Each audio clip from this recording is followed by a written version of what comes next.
It's my feel-good breakfast show. On this last day in the month of love, we are talking about your love stuff. Yes, so you like this person, the person likes you, and sometimes the other person loves you too much. We're talking about love versus obsession on the show this morning and taking your calls on 0839133728. Dr. Eve is in our studio this morning to make sure that you get some clarity on all those questions and comments that you have. But we asked the question to everyone on the street. We said, what is the difference between love and obsession? Rule number one, listen to your friends. If they tell you that, hey, you're overstepping the boundaries a little bit, heed their advice at all chances. That's what I say. I think you must do introspection in yourself. I mean, just take a step back. First of all, I would try to speak to the person to get through to it. And then if I see that there's no possibilities and it still goes on, then I definitely would change my phone number and would do more drastic measurements. I think you need to speak about it. You need to address it as soon as possible and explain that love it's freedom, you know. If you feel entrapped, then you should get out of it. We want to take your calls this morning again, 0839133728. Dr. Eve, when does love turn into obsession?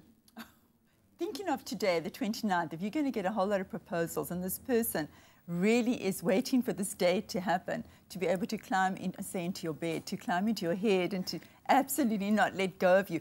Let's also not forget that obsession can be manifested very much today online as well. So it's not just somebody face-to-face knocking at your door and bringing you roses that you don't want, but it also can be somebody who is what we call virtually violent towards you. Right. And sending messages ongoingly, getting into your social media and harassing you that way. That is not love.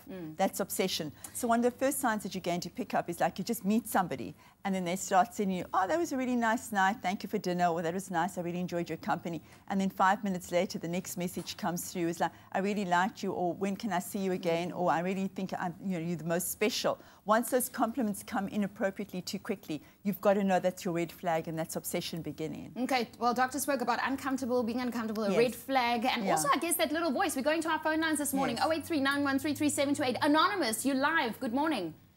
Good morning, how are you? Very good. Please ask your question. Good. My challenge is whenever I get into a relationship, the guy becomes obsessive. And sometimes I question myself, maybe I'm the one who causes that. You know, sometimes you love a person to an extent that they tend to think you are the only person they can live with, and they cannot live without you. Okay, thank you so much. They even rush to marry. What could cause that? Okay, yeah, thank you. Thank you, Anonymous, really appreciate so much you taking responsibility and questioning yourself, because we can't blame the other person. Somebody picks up something in you and says this person is needy, or this person is giving mixed messages, or her boundary isn't good enough. So she's letting me in too quickly. You know, getting you to meet the family too quickly, letting you say, hey, let's go out next weekend. I've got this planned and I've got a date for you next week, before they even know you. So, Doctor, are you saying that sometimes we need to question ourselves when you feel this in a relationship? Because that was my next question, you know. If you think you are obsessive, what are the type of questions that you have to ask yourself? Absolutely. You need to know, what is my level of need or want right now? How solid and secure am I as a person to be able to enter into a situation or a relationship?